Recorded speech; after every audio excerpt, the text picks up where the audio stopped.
All right, well, the Ron Paul campaign announced today that he would no longer campaign in states that have not yet voted in the Republican primary. So he'll stop spending money on active campaigning, but will continue to try to amass delegates and have a strong showing at the Republican National Convention in Tampa, Florida in August. This strategy he's used so far has been working, and many Ron Paul supporters just are not ready to call Mitt Romney the presumptive nominee until at least it's official. Well, that was made very clear over the weekend at the Arizona Republican Party convention when Mitt Romney's son was booed off the stage by Ron Paul supporters.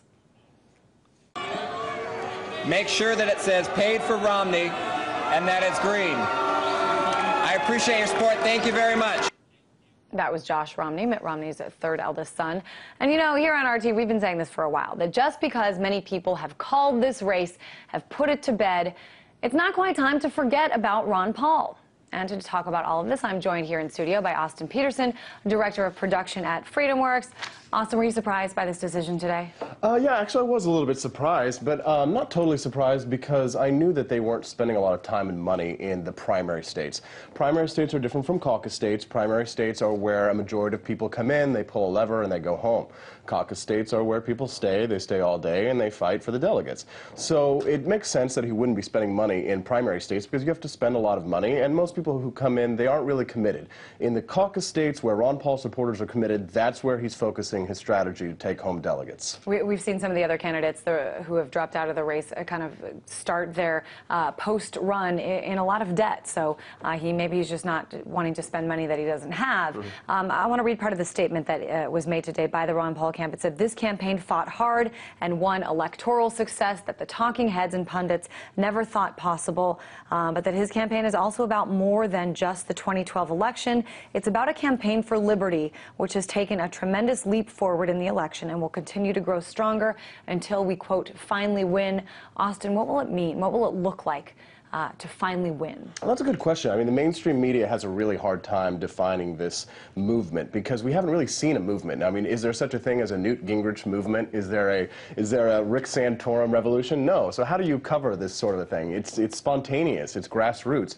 This is a truly American revolution, and we haven't seen anything like it before. So there's no way to really sort of analyze exactly where this is going to go in the future. We have certain ideas that we'd like to advance: auditing the Fed, ending the Fed, abolishing the IRS, bringing the troops home. These are long-term goals, we understand, and we could never have advanced them through the candidacy of just one person. So we always knew that Ron Paul was never going to be the ultimate solution, and that this was going to be a long-term battle against a big government. And like we talked about last time I had you on the show, some of the states are having people who support Ron Paul, who identify either as libertarians or with some of these issues, take over, be the head of the state Republican Party. In Alaska, in Iowa, we've seen this. So it is kind of trickling down to some smaller things. Earlier we showed a video of Mitt Romney's son getting booed off the stage. I also want to play part of a local news report from Oklahoma about what went down there over the weekend. This woman right here, Mrs. here, has physically assaulted me. The video you're watching is being recorded by a woman who says she was just hit in the back. This wasn't the only commotion during the Oklahoma Republican State Convention. This Ron Paul supporter says he was hit in the head by a 70-year-old Mitt Romney supporter. Here's video moments after the altercation as officers defuse the situation. Austin, crazy stuff here. I mean, very chaotic, a little violent.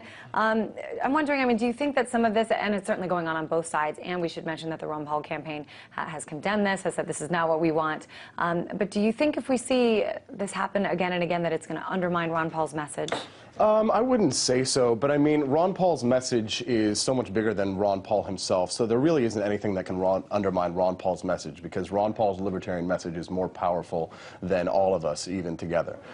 So I want to clarify first, the booing of Josh Romney, it wasn't just Ron Paul supporters that were booing him. He was also being booed by Romney delegates who were booing because he was in violation of rules. He had gone out and asked for the votes for a delegate slate, and he was not allowed to do that. So you don't go and crawl into a lion's den and not expect to get mauled. So this was not an act of, you know, raucous Ron Paul supporters. And then we had to spend 2 days listening to the mainstream media berate Ron Paul supporters for their behavior. here, and yet what happened? It was Ron Paul supporters we saw that were assaulted in some of these caucuses. So, you know, a little bit of booing doesn't really seem to add up to actual physical assault. Totally, and it seems that some of the people perpetrating the violence, perpetrating the attacks on other people, on other older people even, are just angry. They want to see this wrapped up. They've had enough of the primaries, and they were surprised, frankly, as were a lot of people, what we saw in Nevada, what we saw in Maine, which is that, you know, Ron Paul got the majority of the delegates. They didn't expect that to happen,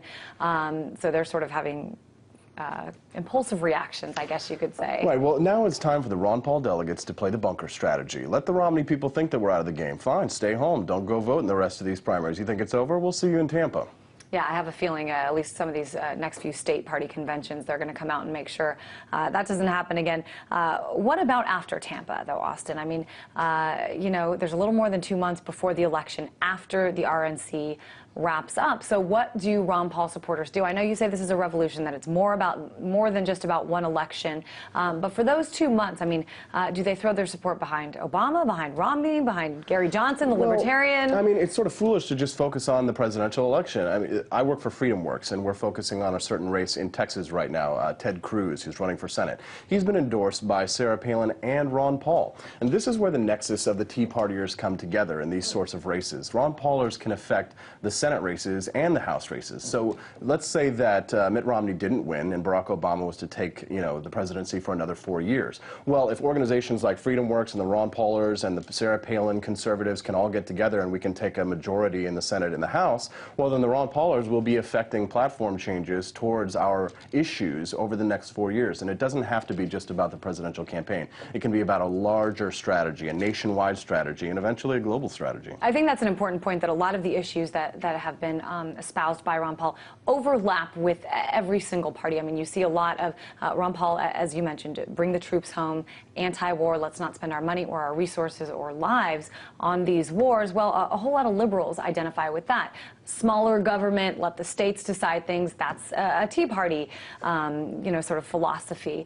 So it is really interesting. How do you think that sort of moves forward?